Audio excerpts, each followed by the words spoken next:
everybody, and welcome to the Shift F1 Tavern. Is that what we landed on? Sure. That pub? That works. I think... Hospitality Center. Okay, there you go. Oh, that's good. Yeah, we rolled in the truck on Wednesday, we built this up, and then we're going to tear it down as soon as the race is over. And then we're off to France. That's right. We're in this moment in time, we're post Canada GP. Correct. 2019. Yeah.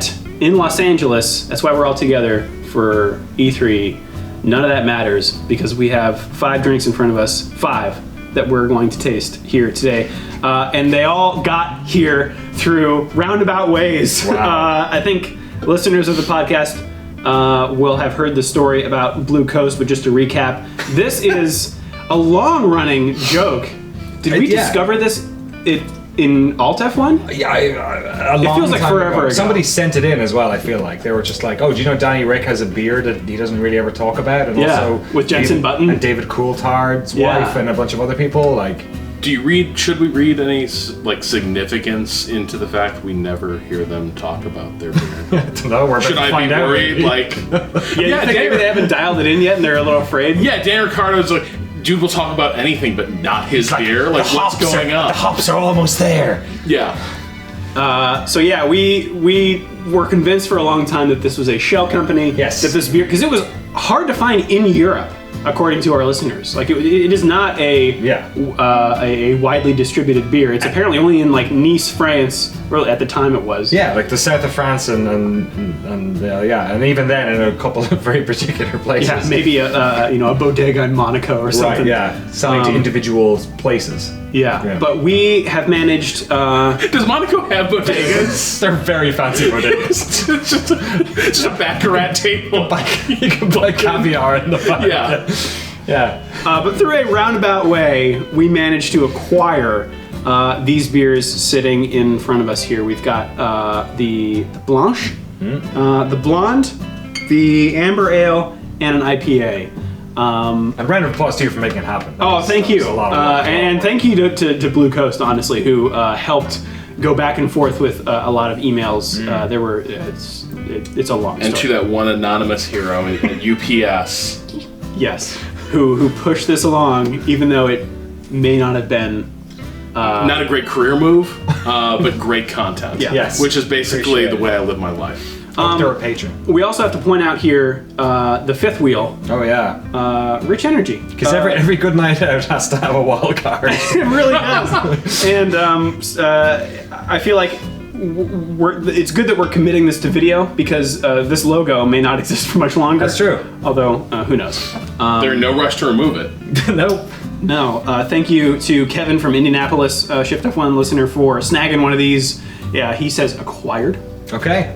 In italics, so whatever that means. Thanks for acquiring this and sending it to us. Bodegas in Indianapolis are full of these things. Yeah, or at least the strip clubs are, according to Mr. Story. Forgot about that part. Should we drink some of this stuff? Yeah, where are we going first, though? Are we going to France or are we going to Rich's house? So my gut feeling... Okay. An amber ale is a basic... You know what I mean? An amber ale, that's pretty basic. You know... Yeah, it's not going to be too punchy. Right. Yeah. Just... Not going to fry our palates. Solid beer. Yeah. Right? Okay. Yeah. Coming right up, fellas. All right. Thank you, Danny, for finding this crazy place for us to shoot in. Oh, this is my living room. It's just my LA place. Okay, it uncaps like a beer. Not a screw top. This isn't America. Smells like a beer. Do you want to? I'll wait until we. Is that the level of depth we're getting with this? Smells like a beer. Smells like a beer. Tastes like a beer. You gonna get a NASCAR man on us? That may be too much. I know you don't want to feel a little under the weather, Danny. I can tell you that off your hands a bit too much. Nah, it's all right. I'm Irish. My eyes are bigger than my stomach.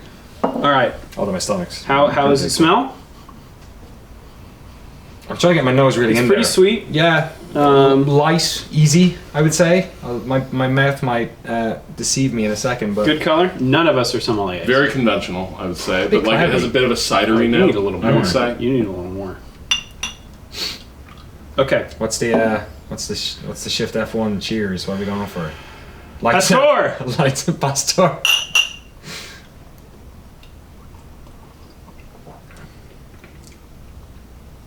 That's not bad. It's a little bit harsher than I was expecting. Yeah. Is it a little dry as well, maybe? Fuck, I like it. This really was the worst case scenario. Oh no! We were hoping I was like, oh, that's a really creamy and smooth finish. Yeah. He was really hoping we'd hate these, so we wouldn't have to keep ordering them from France. Because not only did we make fun of them for a long, long time, but now that we know that we like at least this one, they're hard to get. Yeah. So Well, we really I know, have- maybe the other three are trash. Yeah. No, this is really, this is... I don't know if I'd have an entire night of these. No, No, but it's... but no nice beer. Like you would never have an entire Yeah, night that's of a a good nice point. beer. Yeah. Well, shouldn't. Yeah, if this was on like Drink responsibly. a menu or if I saw it in a bar, yeah, sure. Yeah. That drinks very smoothly.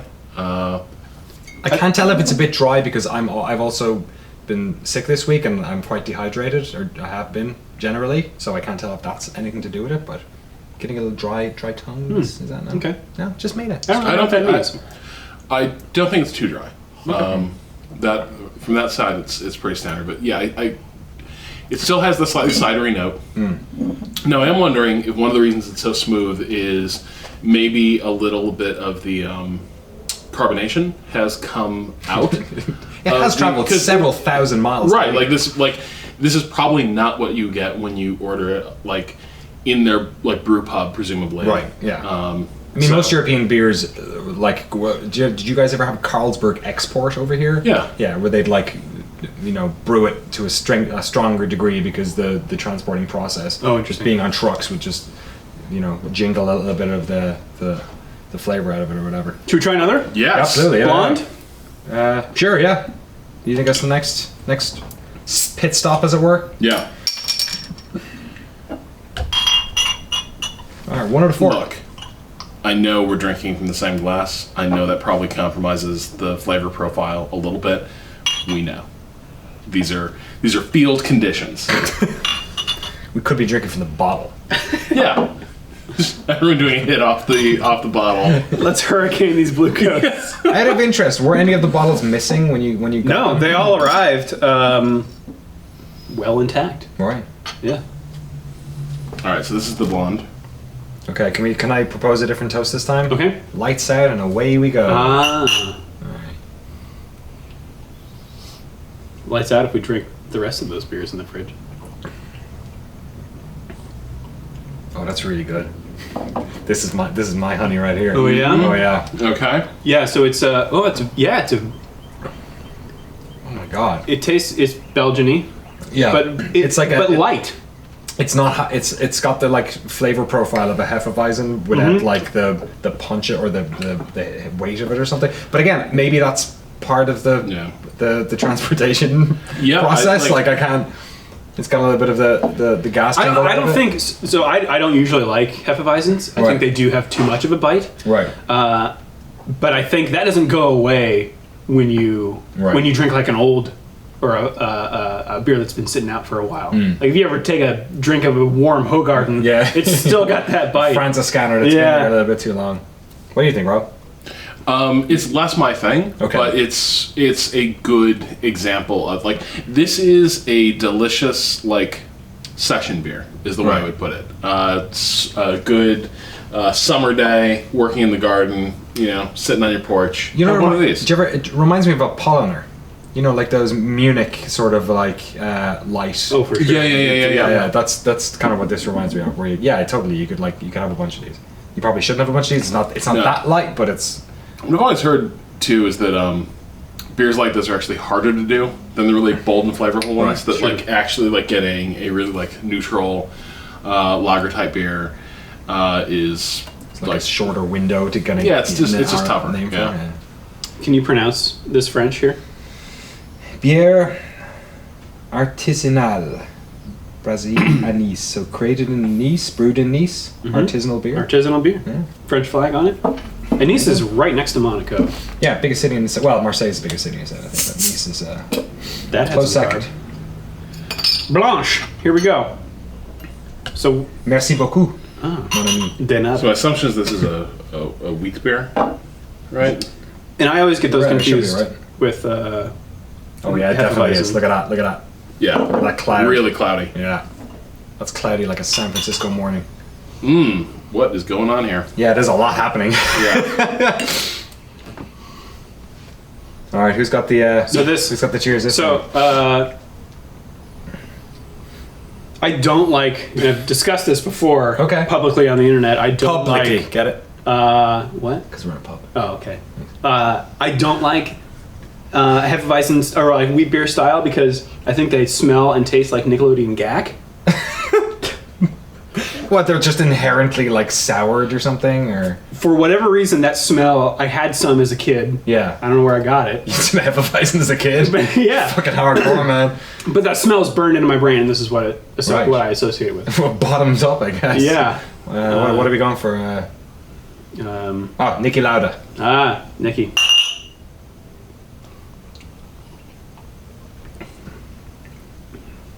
Oh boy, we're in a whole other part of the planet now.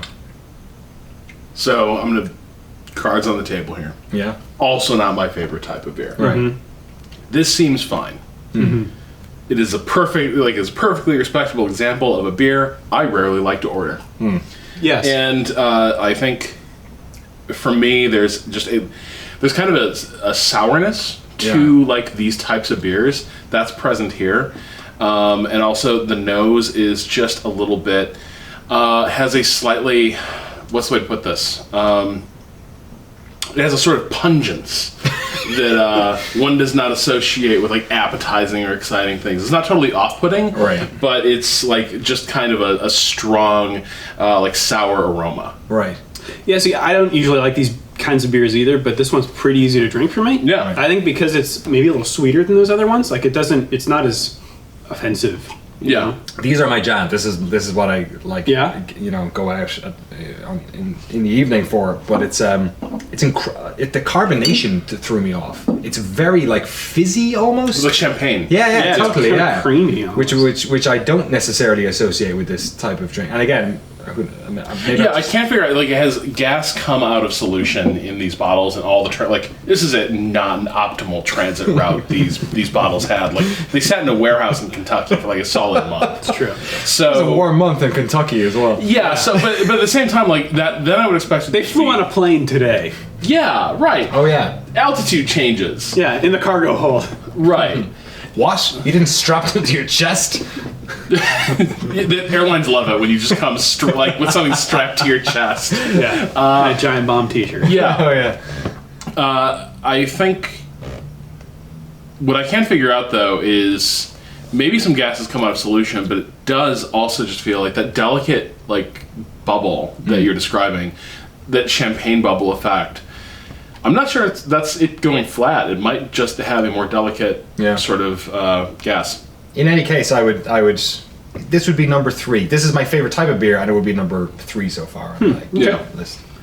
Should we do the IPA? Yeah. 404. Always good to round off your night of drinking with an IPA. Is this the ultra soft or ultra hard? Yeah, I think so.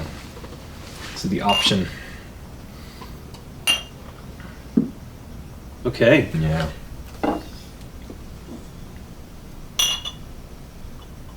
I will say, maybe I'm we're really skipping you. Sorry. No worries. maybe we're delving into the depths of wine tasting and beer tasting, critique where all the fights happen. But I kind of wish I had a price point to match this stuff up against. Yeah. Maybe the purity of the drinking experience should be important. Obviously, the price point we paid for this is not inappropriate. Next time you're hanging out on the Riviera, or just enjoying a picture of this with your friends in Monaco, It's for the 550 people who support us on Patreon. just let us know what they're charging across the bar for this. Yes. That's a crucial piece of information that's missing for us. So I don't remember. So I paid the cost of the beer and the shipping kind of all in one. Right. But based on what I judged for the shipping, I don't think the beer was actually that much. I think it's probably pretty standard. Okay. This isn't super fancy, expensive beer. Right. I think it's just probably small numbers. All right, the nose. One more cheers. No, first let's. Oh, that's not, yeah. So much for an IPA is the nose. I drink out of my mouth. My nose is blocked. Okay, so this is they're definitely hedging their bets. No, so like You legitimately could do this as a job. I think with your delivery and candor, I think I just about, you would have been a fantastic snake oil salesman. exactly because I'm like this whether I know what I'm talking about or not. But in this case, first of all, I used to be I wasn't a bartender, but I had a bartender's license. Oh, cool. In Wisconsin. I feel like that's something less bartenders have that. Yeah, I had a bartender's license. Now, admittedly, in Wisconsin, that means I attended a 1 hour instructional class where they really hammered home that in the state of Wisconsin, at least at this time, if somebody ordered like a beer for their 3-year-old, you were obligated to serve them. Because if a parent is with their child and is like, all right, little Danny, have a Makers, that is legal in Wisconsin. And as a bartender, you're like, all right, hell yeah. Like, Wow. bottoms up. Do we think that's still the case? Knowing Wisconsin, probably. That's, like Wisconsin, just a proud tradition of like getting kids started early, but like in a familial environment. Yeah. Just leave it in the parents' hands. They're always responsible. They always know Always what's works best. out for the best. But I did have a bartender's license. It's long ago last, but then I worked in a liquor store for like a couple years. Right, okay. So, I did used to like deal with IPAs a lot in like beer snubs. Right. And one of the things about IPAs is that they are kind of the signature drink of American microbreweries, and Right. there's kind of this arms race in the American beer market of like, I'm just gonna make the like hoppiest, nastiest, like most Lysol tasting beer I possibly can, and like, are you a bad enough dude to drink it? Okay, But I don't think that ethos has made it over to Europe quite as much. Okay. At least in the last few times I've had drinks with people. The fragrance would suggest that, because this is not overpowering me. It's very citrusy, right? Yeah. There's like there's sort of a fruity, like light citrusy note, and not a ton of hops. So like, I think this is the Blue Coast like take on the IPA. For people who are like, give me an IPA. All right. But I don't think they actually want to like fuck you up with hops. Is the way I put it. Like, this is not an American style IPA. Is that what it says in the bottle? We're not trying to fuck you up with hops? 5.9 alcohol. All right. What's our last... Charlie? Charlie.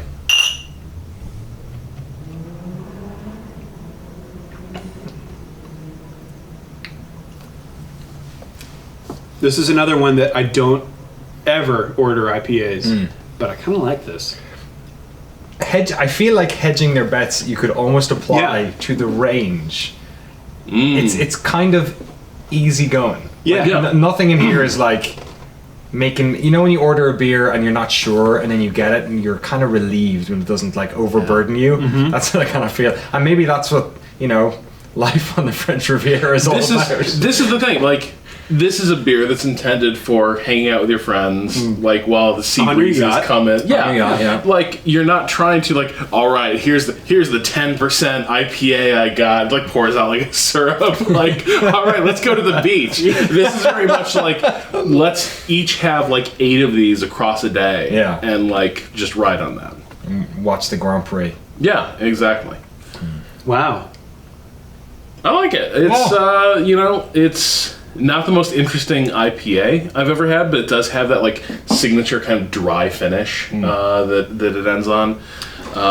If I went to a barbecue and the cooler was filled just with Blue Coast beers, I'd be number one okay with that, and I would probably try a different one every time. I'd probably pull a different one every time and be fine with it.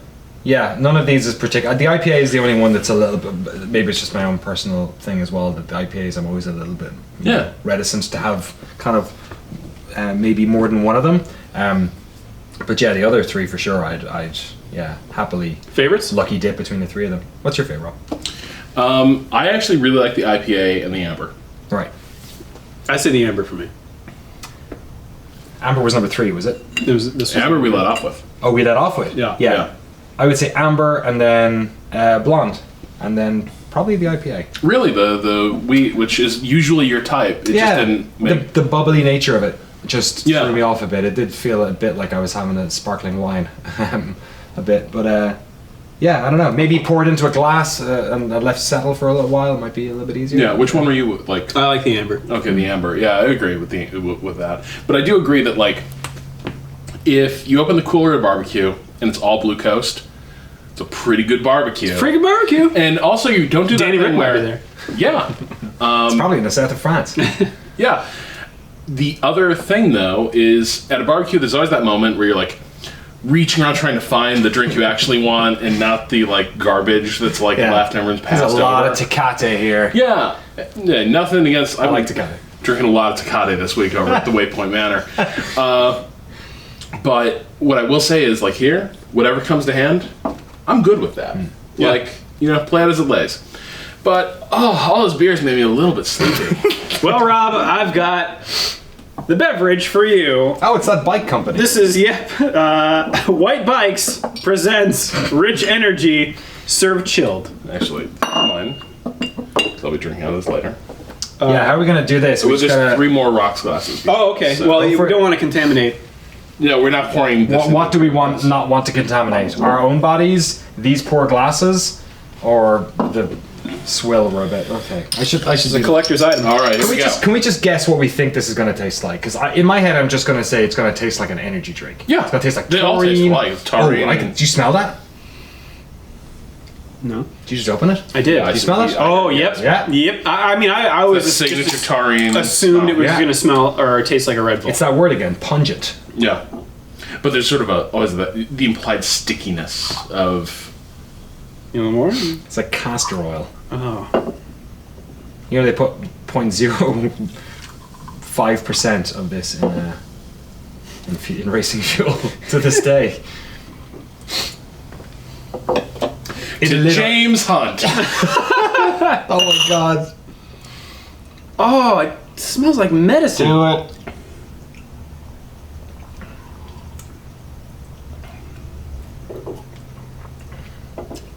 That was a Red Bull. It's worse. With a weird, It's got a. had a sour Aftertaste. aftertaste on it or something, yeah. That's like, all right. That's like if you took Dimetap and you put a bunch of sugar in it and then gave it a terrible aftertaste. So, I worked at Red Bull. Oh, wait a second. Wait, you did not. Plot thickens. You did not write this down on your release form for Shift Up Fun. Excuse me, Christian Horner, sleeper agent. Made in Austria. Really? What's going on here? Huh. Not that big a country, just want to say. No, not that big a country. So, like, Copyright 2015. Does that taste a lot like Red Bull to you? it tastes a fair bit like Red Bull. Not different from the way I remember Red Bull tasting, but the thing about Red Bull was that when you worked there, you got unlimited Red Bull. And Because your wages. yeah, we were paid in Red Bull. Sorry, guys. This says perfection in flavor. We must be wrong. Yeah, well, here, let me just make sure. The idea that flavor can be perfected is one of the most egotistical things I've ever heard in my life. You've seen their social media profile. What I would say is this tastes pretty much like a standard energy drink. Like, I think if you don't regularly drink these things, your encounter with them is gonna be like, oh, this is nasty, because none of them taste particularly great. Nobody's drinking them for their taste. Well, I don't know. Well, There's Jeff some Gerstmann, maybe? Stockholm syndrome. Eventually, people are. and then like Red Bull started rolling out like summer flavors, like Red Bull Lime, which started to taste a little better. Like, oh yeah, there's some good stuff. Like, Red Bull IPA. not quite in that direction, but you know what I mean. So for me, this tastes like kind of a Generation 1 energy drink in some ways. Maybe a little sweeter than I'm used Gen to. 1, part of the original 150. How many Pokemon were there first? 150. Well, 150? 151. If That's you too count many. it. 152 if you count a missing no. Which one was missing? Missing no. Missing No is the name of a Yeah. Pokemon? Oh yeah, it was a glitch. I'm sorry, Oh, Missing No. No. Yeah. Got it. Yeah. Sorry. But yeah, no, this tastes, like a perfectly fine example of form. Probably a little over-sweetened. Maybe Yeah, to make it go down easier. Yeah. What's this? Is there caffeine? Not recommended for children, pregnant or nursing women, and persons sensitive to caffeine. It has caffeine in it. 80 milligrams, I think. Ooh. What's Yeah. a cup of coffee? Could not tell you. 100 milligrams. That's what I thought too. Thank you, Jeremy. So, Perfection in flavor, formulated to provide increased alertness, attention, and energy. I mean, really, all F1 drivers should swill a bunch of this during nothing a race. about horniness on the can. No, it doesn't say anything about this is only sold in strip clubs and our Well, not just that, like bag. people, you can go to strip clubs, whatever, but like the flavor text on their sites were all like, Red Bull gives you wings, we give you horns, and like I thought that was because of the horns on the can, but actually now, No, they putting were- it all together, you're totally right. No, they were making it sound like every time you opened one of these, like you were probably making yourself liable for like a paternity suit, like at some point. Like that was what the like marketing copy was promising. No, please no. Thank you, but no.